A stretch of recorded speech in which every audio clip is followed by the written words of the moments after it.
This week on One Devotion, a two-time champ tells why basketball was his sport almost from birth. A pair of all-time legends recall the Euroleague title they won together. A scoring star marvels that he's living a dream he could only imagine as a boy. And high drama is served in the final regular season games before the top 16.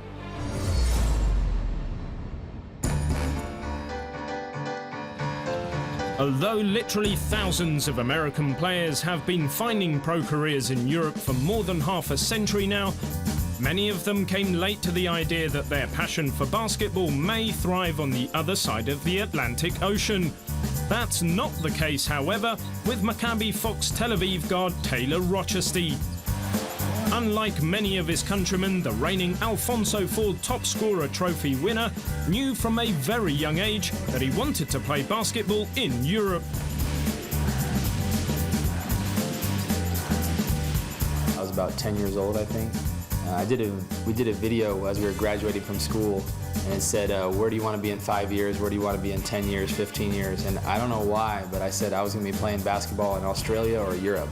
I didn't know people that have played basketball in Europe. I've never seen a video of the leagues or anything like that. I just knew I loved to travel, and I knew I loved to play basketball. So I just put those together and created my own job, even though I didn't know it existed. Although he never made it to Australia, Rochestie has more than fulfilled his wish to both travel and play basketball by starring for 9 European clubs in 7 countries since he turned pro back in 2009. Along the way, he found a new love too, the unique style of the European game. The European style is very intense.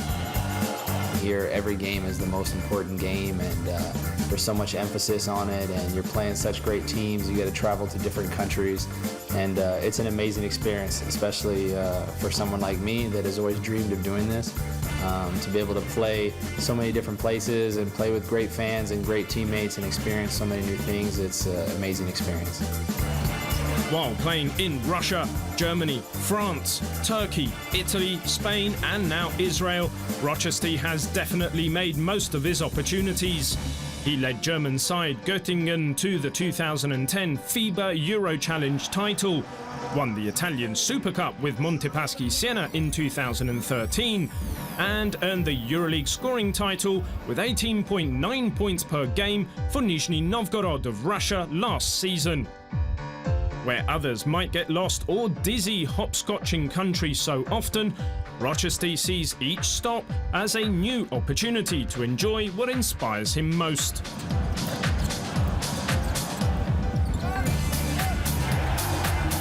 I think the most important thing is having great teammates, great coaches, and just loving the game of basketball. I love this game. So as soon as you get on the court, I could be in Tel Aviv, I could be in Italy, I could be in Spain, you know, it's all the same. You know, I'm just out there trying to win games.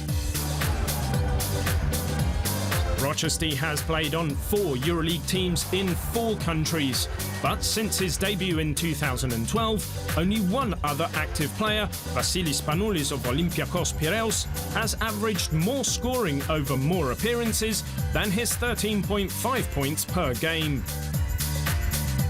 You're playing with different players, you're playing with different coaches, you know. You're playing different styles of basketball. You might be on a fast team, you might be on a slow down team, a defensive team, offensive team. You just have to learn to adapt.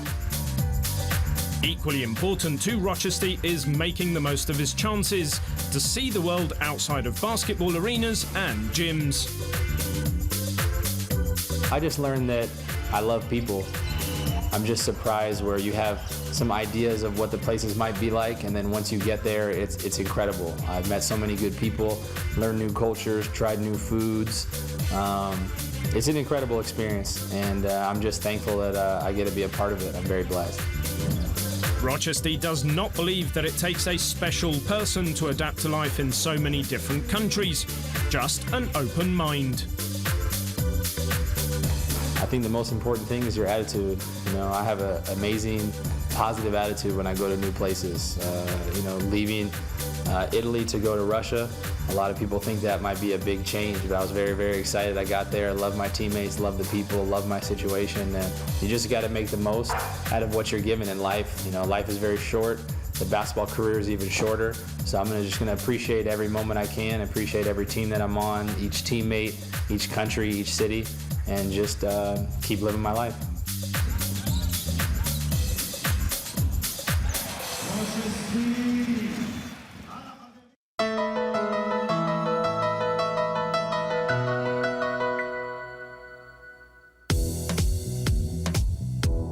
Despite missing the Final Four as defending champs the previous season, Panathinaikos Athens returned in the fall of 2008 with one thought in mind: taking back the Euroleague crown.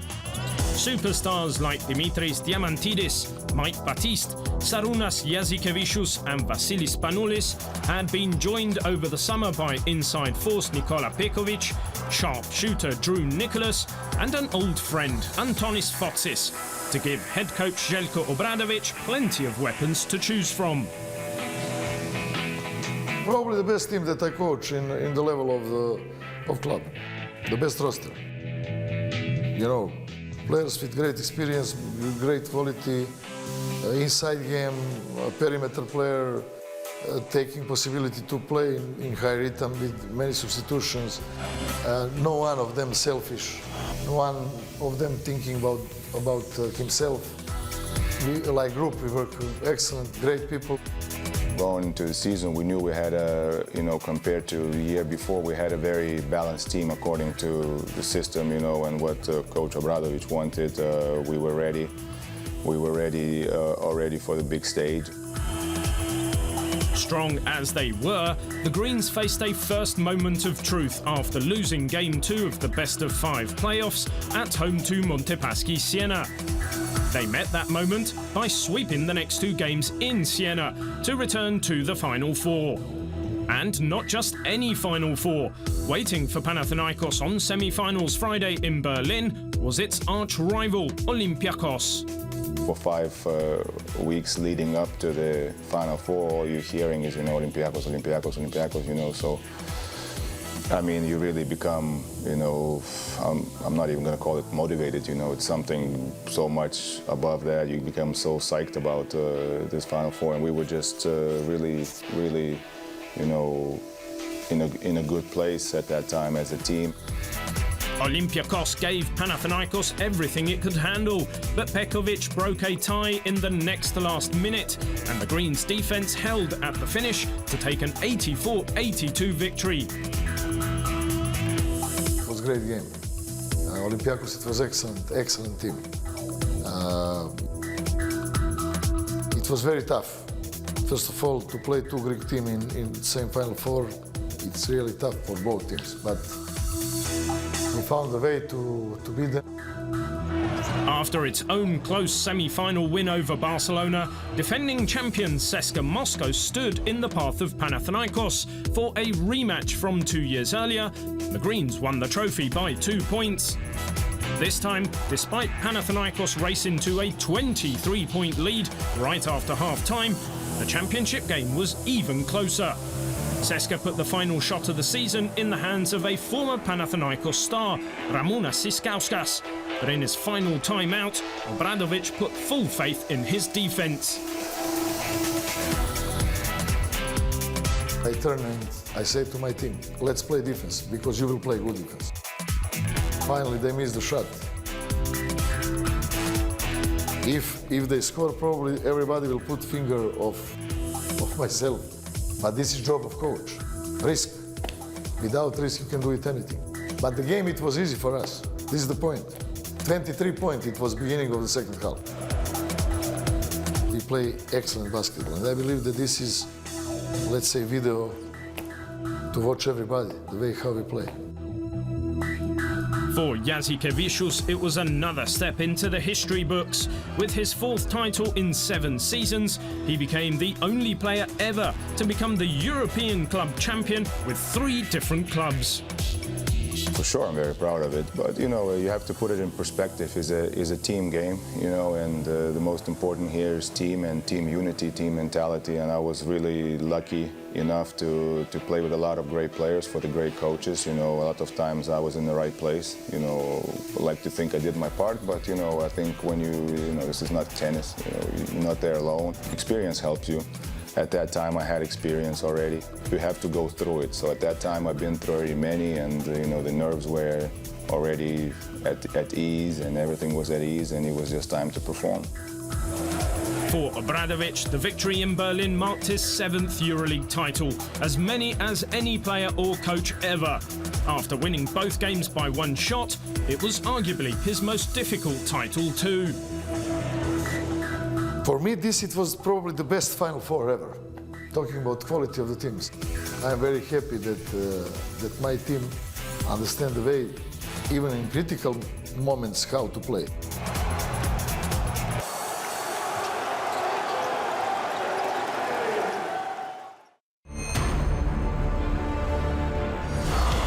The regular season came to a thrilling end with some spectacular action. Here are the highlights. Real Madrid defeated Strasbourg, Crvena Zvezda overcame Bayern, and Fenerbahce won at Himki.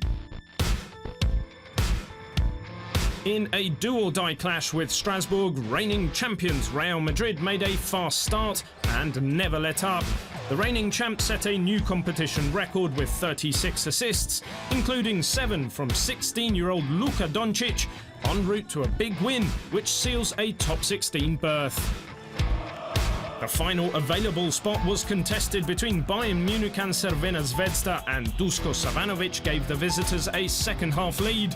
But Mike Zirbes and Quincy Miller came up with the big late plays, and Zvezda roared home. Himki hosted Fenerbahce in Moscow, and in a close, exciting contest, Jan Vesely paced the group winners to a narrow road victory.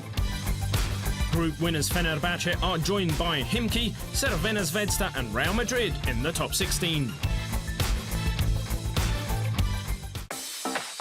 Laboral Cucha eased past Cedevita, FS1 in Piraeus, and Limoges triumphed in Milan.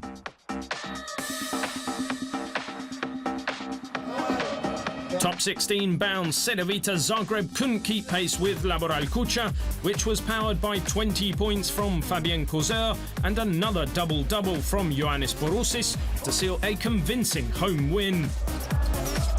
Group winners Olympiacos were paced by 19 points from Daniel Hackett, but visiting Anadolu Efes used a strong all-round display from Dario Saric to claim second place with a big road win. And Limoges finished its campaign on a winning note on the road, with weekly MVP Nobel Bungu Kolo leading the way to a season sweep of EA7 Milan. Olympiacos finish ahead of Anadolu Efes with Laboral in 3rd and Cedevita 4th.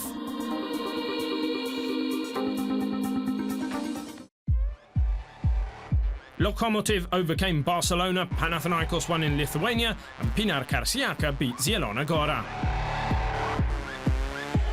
In a top-place decider in Krasnodar, Juan Carlos Navarro showcased his shooting skills with 5 three-pointers, but Malcolm Delaney's 19 points and 9 assists allowed Lokomotiv Kuban to prevail and win the group.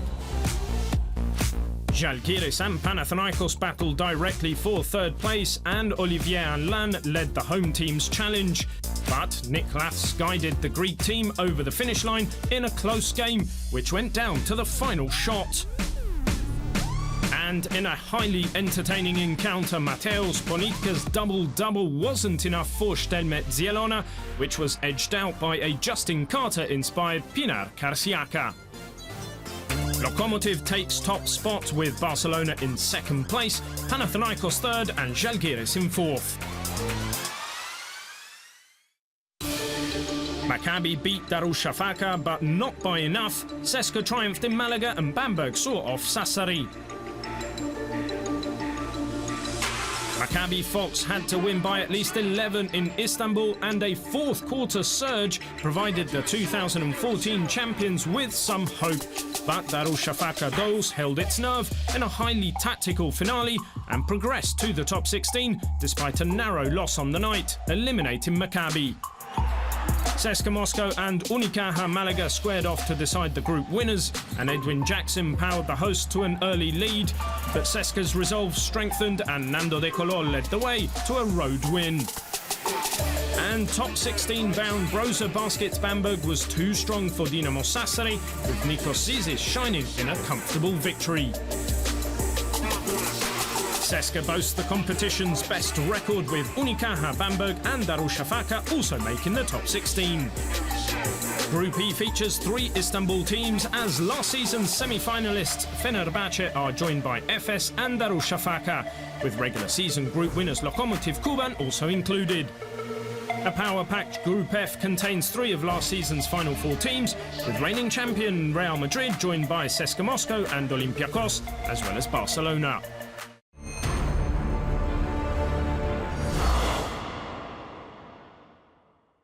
I'll probably wear 14 if I can the rest of my career, because my daughter was born on the 14th of June, so 14 is now a special number.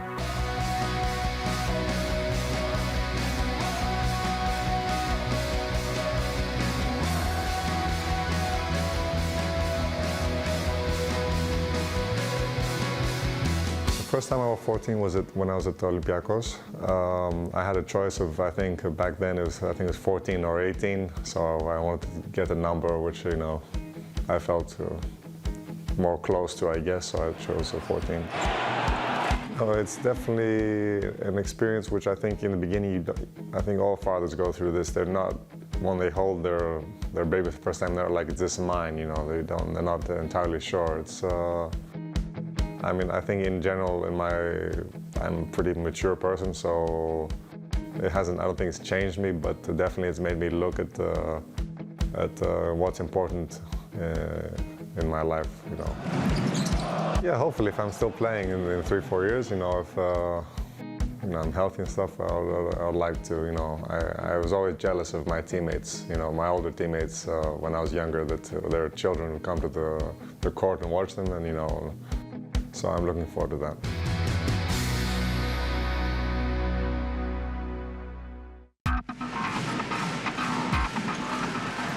The noise and excitement of a professional basketball court is nothing unusual to Matt Howard. The Strasbourg forward has been accustomed to busy and bustling environments from birth, because he comes from an extremely large family. I've got 9 brothers and sisters, 4 brothers, 5 sisters, so in all, it's 5 boys, 5 girls, and I don't know how they figured that out, to even it out like that, but yeah, big family, a great family, always very supportive of each other, and it's great. My oldest sister is 40, she just turned 40 this year. My youngest sister is 21, and I'm the 8th of the 10, so I'm the youngest boy, 26, closer to the end. Having enough siblings to play a full 5-on-5 game of basketball is not a situation that many people can enjoy when they are growing up, and Howard confirms he took full advantage of having so much company, a family which loved sports.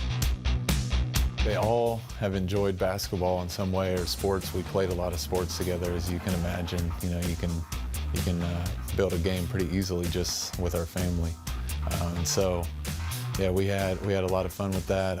None of the others have actually played basketball at college or above, but we had a lot of fun games.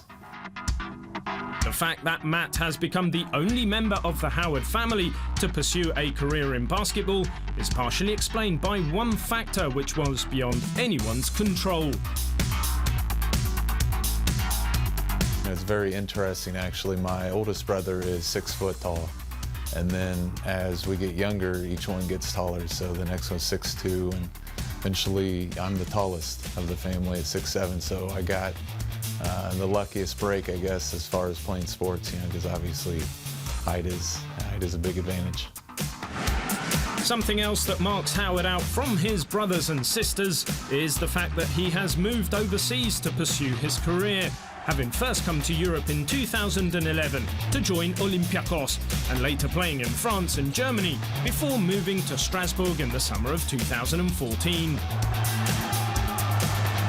My My sister is actually the only one who, my sister, just younger than me, is the only one that is also outside of Indiana, where we are from, besides me. So most of them have stayed close. It's a close family. Interestingly, despite their very close upbringing and shared experiences as children, Howard's brothers and sisters have all shown their individuality by moving into different professions in their adulthood. But they have also remained very supportive of each other. They all have their own thing. It's amazing, you know, with 10 kids that you would think a lot of them would be doing similar things, and really everyone's doing something a little bit different.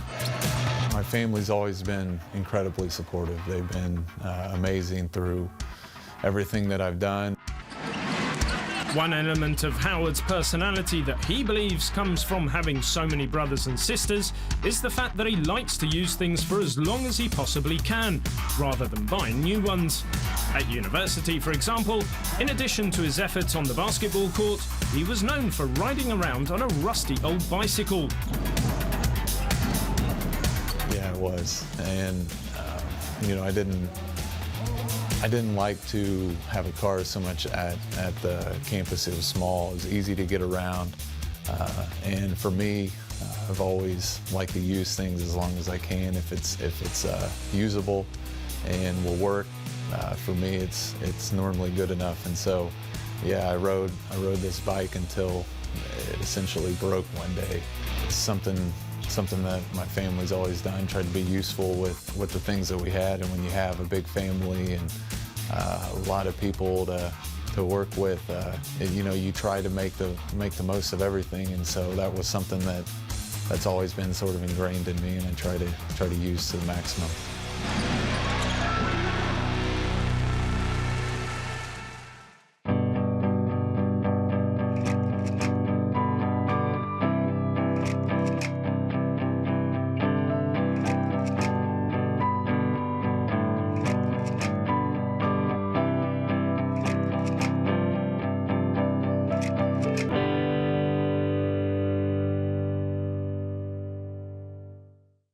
Fenerbahce big man Pero Antic's childhood sporting ambitions while he was growing up were inspired by his parents, especially his father Zoran, who enjoyed a long and successful career in professional basketball.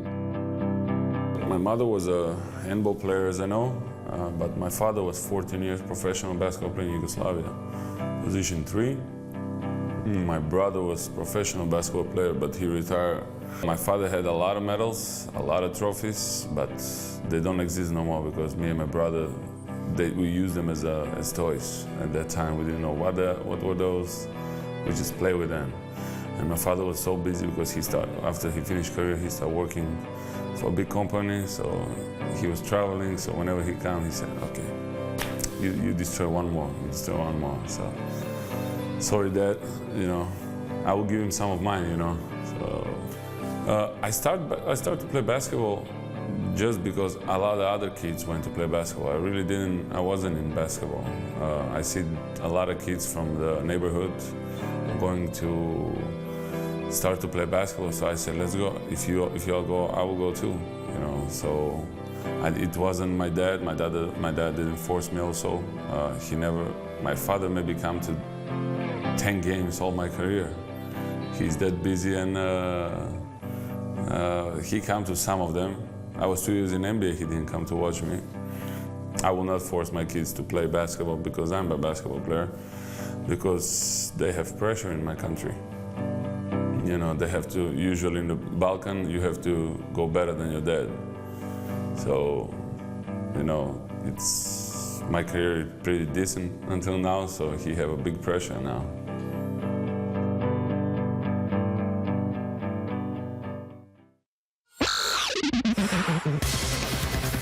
Nobel Bungu Kolo made sure he would be remembered even as his Limoges CSP team finished its Turkish Airlines Euroleague campaign on Friday night. Bungu Kolo led the French champions to a season sweep of EA7 Emporio Armani Milan with a dominant personal performance to set up a 69-77 road win, earning himself the Round 10 MVP honour in the final game of the regular season. He scored a career-high 21 points, making 4 of 5 three-point shots, 2 of 5 two-pointers, and converting all 5 trips to the free-throw line. And he also added another career high with 8 rebounds, as well as registering 3 assists, 2 steals and 2 blocks for a performance index rating of 34, the best of his Euroleague career and the highest among all players in this week's regular season finales. Number 5, Belgrade, Serbia. In a thriller, here's Quincy Miller, giving Crvena Zvezda the lead and the momentum.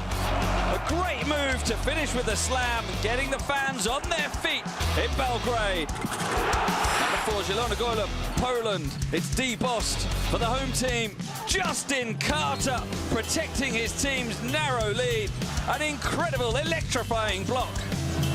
Number 3, Moscow, Russia. Jan Vesely makes a rebound for Fenerbahce. Keeps moving, gets it back from Bobby Dixon, and Jan Vesely doing what he does best. He simply flies to the rim. An unstoppable slam from Jan Vesely. Let's see it one more time. Number 2, Kaunas, Lithuania. Final seconds of the third quarter. Dimitris Diamantidis intercepted by Mantas Kalnietis, beats the buzzer and scores. Amazing from Mantas Kalnietis for Žalgiris Kaunas. Huge celebrations. And this was as clean as it gets. Nothing but net. Number 1 play from Zielona Góra, Poland. Debossed with a great steal. Goes to the basket. Maciej Ponitka rises to the rim to explode a simply awesome slam. Great play by Bost to make the steal. What a finish through a foul from Maciej Ponitka.